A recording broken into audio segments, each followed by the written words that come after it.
Kumekuwa na fukuza ambayo inaendelea kwenye chama. Mtu ukitoa maoni yako, siku haishi umefukuzwa. Tukienda kwa namna hii, tutapoteza watu wengi sana na tutapoteza viongozi wengi sana.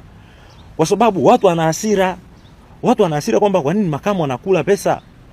Wakati sisi huku chini tunahitaji kufanya shughuli za chama, na makamu mwenyekiti alituahidi kabisa kwamba watakapoingia madarakani sisi huku chini tutapata fedha za kukiendesha chama.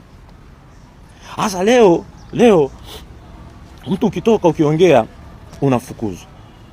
Jambo hili ni lazima sasa tukae tuliangalie, kwa sababu hata wakati makamu mwenyekiti wa wakati huo anaongea, hakuna hatua ambayo alichukuliwa, hakuna namna, yani hakusimamishwa uongozi, hakuvuliwa wanachama.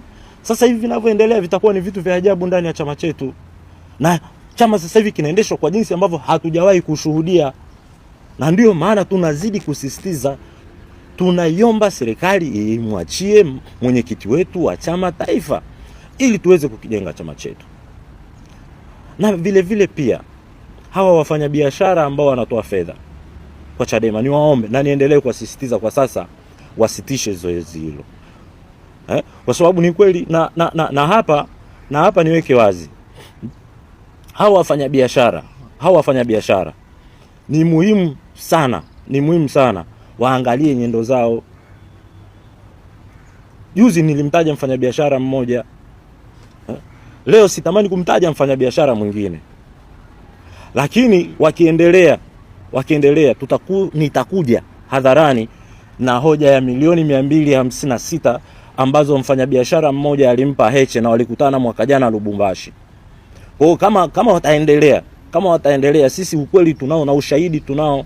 Heche alichukua shilingi milioni 250 Lubumbashi. Amekuja kufanyia nini? Tutaeleza. Kwa sababu haiwezekani hela yote hiyo haijafika kwenye chama. Katibu mkuu na uhakika hajafikishiwa hiyo fedha. Ametumia kwa maslahi yake binafsi na kazi fulani ambayo alikuwa ameelekezwa kuifanya.